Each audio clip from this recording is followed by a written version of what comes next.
जिसे महान स्वतंत्रता संग्राम सेनानियों ने स्वामी सहजानंद जी का सानिध्य जिस धरा को प्राप्त हुआ हो, महान क्रांतिकारी कवि पंडित श्यामनारायण पांडे जी की जन्मभूमि के रूप में जो जनपद विख्यात हो और विकास के लिए जिन्होंने पहली पहल इस जनपद के लिए की थी, ऐसे श्री कल्पनाथ राय जी की इस पावन धारा को नमन करते हुए मैं आप सबका हृदय से अभिनंदन करता हूं। भाइयों बहनों, पूरा देश और पूरी दुनिया आज एक नेता की ओर देखती है। दुनिया में कोई संकट आता है तो दुनिया की जनमानस, वहां की नेतृत्व भारत के प्रधानमंत्री मोदी जी की तरफ आशा भरी निगाहों से देखता है और मोदी जी के पहल उस समस्या से दुनिया को समाधान का रास्ता निकालते हुए दिखाई देती है। मोदी जी का यशस्वी नेतृत्व आज G20 के रूप में भारत अपनी आजादी के अमृत महोत्सव वर्ष में दुनिया के उन 20 देशों को नेतृत्व दे रहा है जिनके पास दुनिया के संसाधनों का अधिकार है, और भारत संकट के समय में दुनिया का साथी बनकर के, आशा के किरण बनकर के लोगों का मार्गदर्शन करते हुए, वैश्विक नेतृत्व का मार्गदर्शन करते हुए दिखाई देता है। मोदी जी के नेतृत्व में भारत आज दुनिया की महाशक्ति बनने की ओर अग्रसर है। लेकिन जहां एक और मोदी जी विकास की बात करते हैं, भारत की समृद्धि और सुख की बात करते हैं, भारत के अंदर बिना भेदभाव के प्रत्येक नागरिक के उत्थान की बात करते हैं, सबका साथ, सबका विकास, सबका प्रयास और सबके विश्वास की बात करते हैं, बिना भेदभाव के शासन की योजनाओं का लाभ हर गांव, हर गरीब, हर किसान, हर नौजवान, हर माता बहन को और हर श्रमिक तक पहुंचाने का कार्य कर रहे हैं। वहीं दूसरी ओर देश के साथ दगाबाजी करने वाले दंगाबाज लोग मोदी जी को रोकने के लिए अनेक षड्यंत्र करते हुए दिखाई देते हैं, लगातार षड्यंत्र करते हैं, देश में अराजकता, अफवाह फैला करके अव्यवस्था पैदा करने का प्रयास करते हैं। और उन्हीं स्थितियों में भाइयों बहनों, हमें घोसी के इस उपचुनाव में आपके बीच में आना पड़ा है। घोसी का यह उपचुनाव महत्वपूर्ण है। भाइयों बहनों, घोसी के इस उपचुनाव के महत्व को वही समझ पाएगा जिसने 2005 में मऊ के दंगों को नजदीक से महसूस किया होगा। याद करिए, 2005 में तत्कालीन समाजवादी पार्टी के नेतृत्व में सरकार चल रही थी और दंगाबाज और माफिया असला लहराते हुए कई यादवों की हत्या कर रहे थे, कई दलितों की हत्या कर रहे थे। तब न सपा की सरकार उन माफियाओं का कुछ करता ही थी और न ही कांग्रेस के मुंह से कोई गोली निकल रही थी। तब गोरखपुर में मैं सांसद था और तब इन दंगाबाजों के खिलाफ लड़ने के लिए मैं ही गोरखपुर से चला था।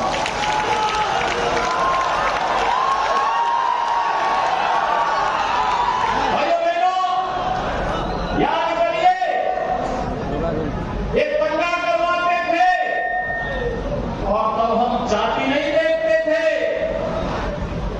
तब हम लोग इन दंगाबाजों को जवाब देने के लिए निकल पड़ते थे। और भाइयों बहनों, जैसे ही प्रधानमंत्री मोदी जी के आह्वान पर उनके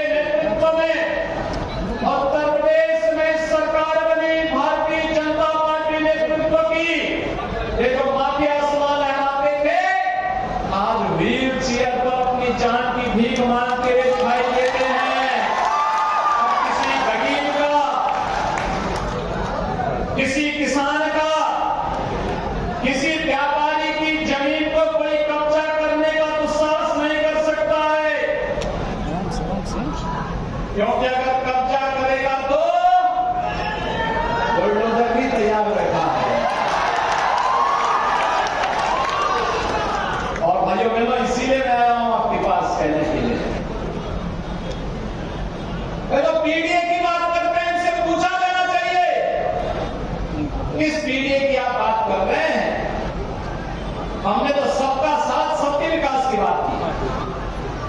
कोई नहीं कह सकता मोदी जी के नेतृत्व में 9 वर्ष से भाइयों बहनों, अगर मैं देश की बात न करूं, मैं पिछले 6 वर्ष के अंदर उत्तर प्रदेश की चर्चा करूं, 55 लाख गरीबों को हमने आवास उपलब्ध करवाया है। 55 लाख गरीबों को एक आवास, इसमें दलित भी है, पिछड़ा भी है और अल्पसंख्यक भी है। इन 55 लाख लोगों को समाजवादी पार्टी की सरकार ने 4 बार मुख्यमंत्री रहते हुए आवास क्यों नहीं उपलब्ध हुआ? 55 वर्षों तक कांग्रेस ने शासन किया था। इन गरीबों को, इन दलितों को, इन पिछड़ों को, इन अल्पसंख्यकों को आवास क्यों नहीं मिल पाया था? 2 करोड़ 61 लाख गरीबों के घर में एक शौचालय बना। आखिर 55 वर्षों तक कांग्रेस ने इन गरीबों के घर में, इन दलितों के घर में, इन पिछड़े लोगों के घर में, इन अल्पसंख्यक लोगों के घर में शौचालय बनाने का काम क्यों नहीं किया? 1 करोड़ 57 लाख परिवारों को फ्री में बिजली के कनेक्शन उपलब्ध करवाए गए, बिजली वहां तक पहुंचाई गई। आखिर 4 बार समाजवादी पार्टी की सरकार और 55 वर्षों तक कांग्रेस की सरकार क्या कर रही थी? क्यों नहीं ये सुविधा का लाभ वहां तक पहुंचाने का कार्य कर रही थी?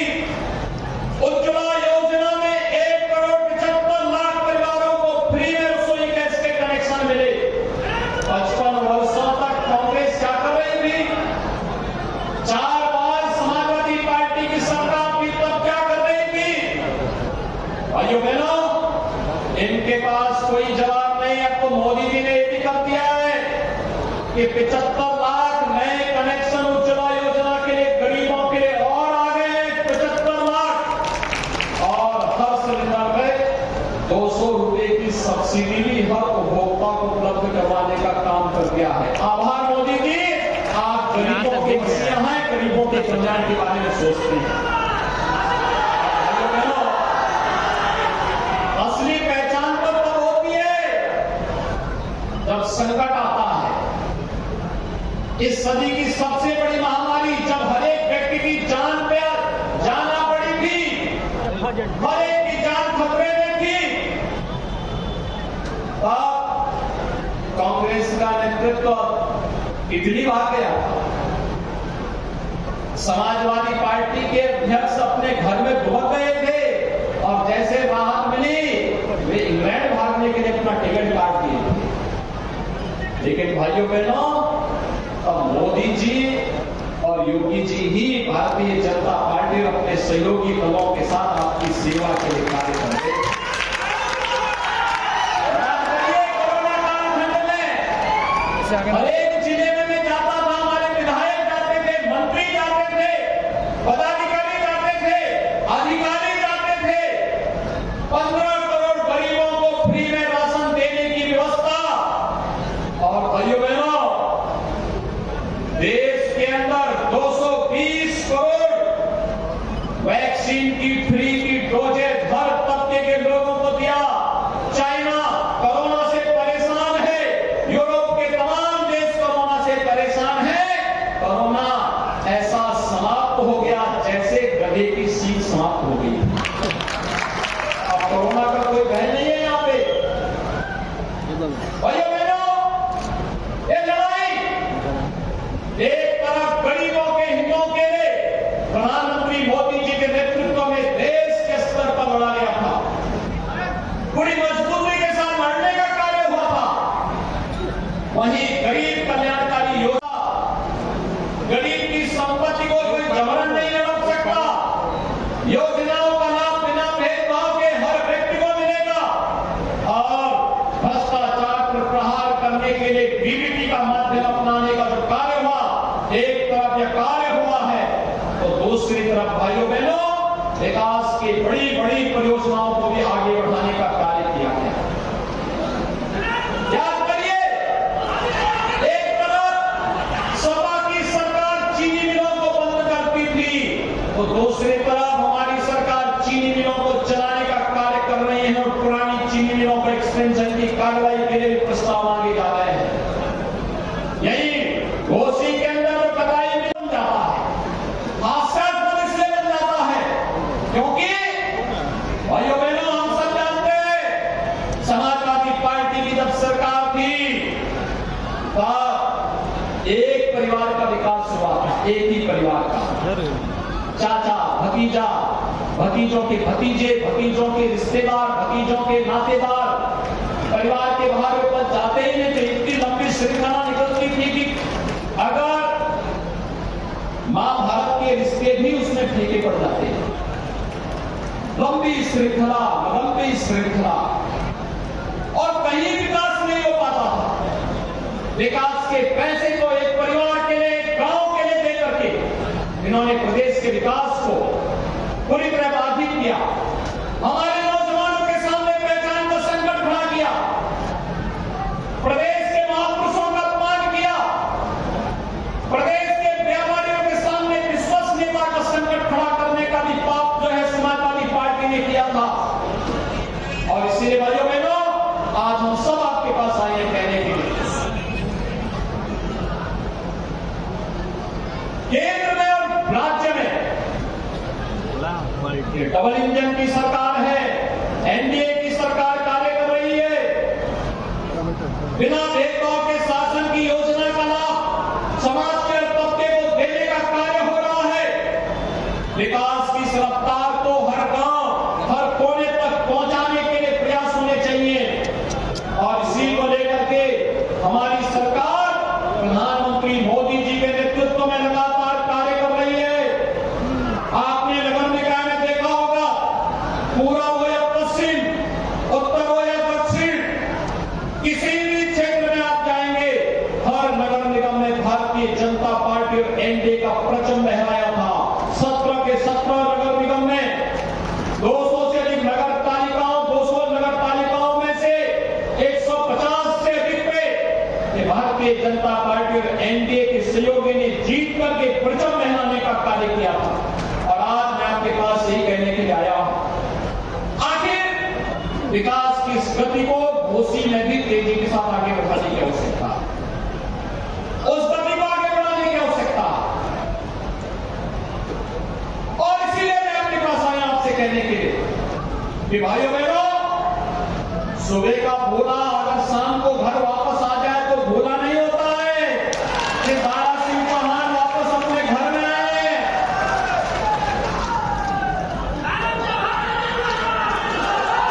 दारा सिंह कभी भारत के रेसलिंग के बहुत मजबूत स्तंभ माने जाते थे और आज इस राजनीति की दुनिया में दारा सिंह फिर से आपकी जनता जनार्दन के अदालत में खड़े हैं। और मैं इसीलिए आप सबसे अपील करने के लिए आया हूं, विकास के लिए, सुरक्षा के लिए, घोसी को विकास की एक नई बुलंदियों तक पहुंचाने के लिए ये सहानुभूति का समय नहीं, विकास के बारे में सोचने का समय है, सुरक्षा के बारे में सोचने का समय है। जब दुनिया आगे बढ़ रही है हम क्यों पीछे रह जाएंगे?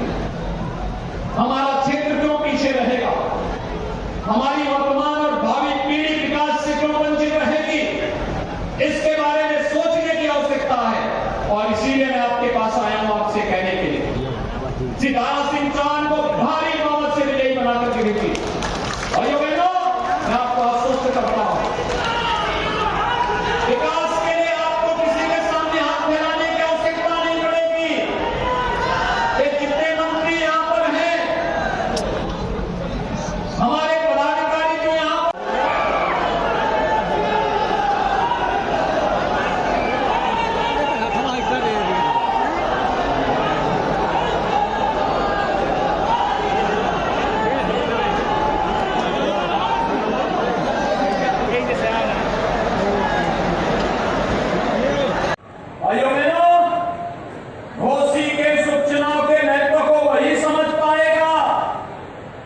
जिसने 2005 में मऊ के द्वंद्वों को नजदीक से महसूस किया होगा, याद करिए